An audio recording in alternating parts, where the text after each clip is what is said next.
With some apologies to M.C. Escher, sometimes things that don't seem plausible or feasible really are. Like taking that trip to Europe, or, better still, funding your pension or IRA account, which, by the way, is not redundant. Look it up. And when people start to think about saving money, they tend to be a little more penny and nickel wise and less quarter, let alone dimes and dollars and pounds, and let's not forget euro wise instead. And I'm not talking about lifestyle choices like leasing a car versus buying it and driving it till it drops, or stop smoking. I'm talking about those subtle things that some people seem to forget about, and I bet most people concentrate on the wrong ones instead of the right ones. Look, here, I've made a list of the significant savings most of the people most of the time can make merely by prioritization. And most people would think of, recycling your tin cans or tipping less. Turns out those are insignificant. Here's a list of some 20 items. A little bit daunting, I know, but I'm going to make it into a tasty pie chart later. You can cut your own lawn. Stop paying the neighbor kid $20 a week, or let it go rustic. $1,000 a year. Cut back to basic cable or basic coffee. Another $400 or $500 a year. Go to happy hour or early bird special. Another $400 or $500 a year. There's $2,000. You're already halfway to funding your traditional IRA account or paying for that special trip to Europe. Here, see what I mean? Those first three items, you're already halfway toward funding your IRA account, or $10 a day. Noting that a traditional IRA account, for most folks, you really only need 2/3 to fund it, the other third being a tax refund. Going back to where we can save the remaining other half, this one even surprised me. Driving just a little bit slower, say 12 grand a year, maybe 22 miles per gallon. There's another some $200-$300 a year.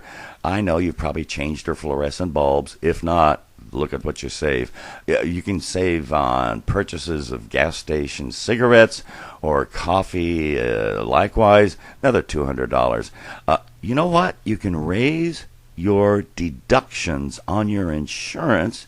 That'll save you some $200 a year. And don't knock those cards for getting those discount at gas stations. There's another $150 a year. We'll talk more about that later. Since you have your cell phone, cut your landline back to measured rate service. Another $130. Hey, you can cut your own hair. There's another $120 a year. Now going back to the pie chart, notice we've got almost 2/3 of the monies to be able to get you that $10 a day savings. And guess what? We never even got to the clipping of the coupons or recycling those cans.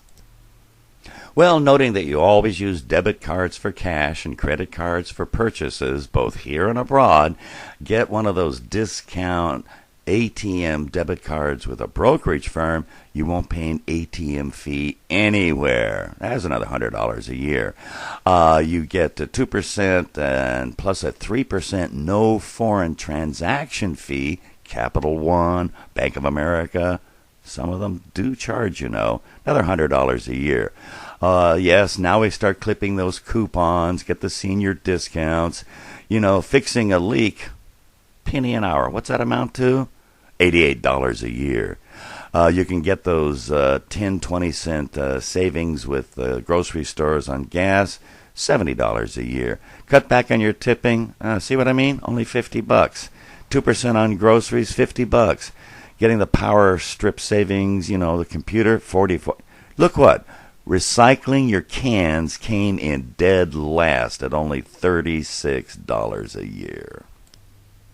Going back to the chart, notice I've color-coded it.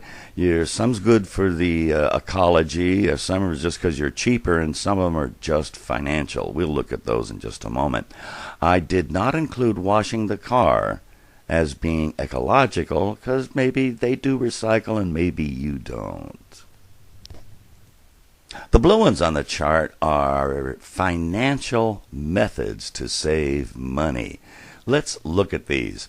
There are number of credit cards, major ones, Bank of America, Chase, Capital One, and you get the discount cards with the groceries, etc. B of A is noted for getting 2% on groceries, 3% on gas. Chase has this thing quarterly where you do or do not get the 5%. Capital One gives 1.5% on everything, plus no 3% foreign transaction fee like Bank of America.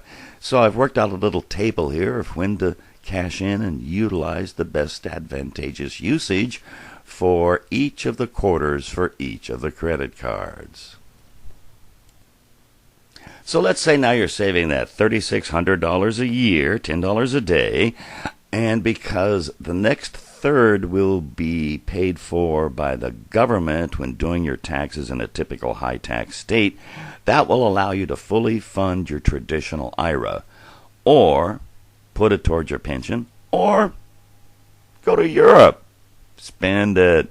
But the point being is you can afford it. By the way, start your saving early. 10 years sooner, double it. Use no-load mutual funds, you may double it again.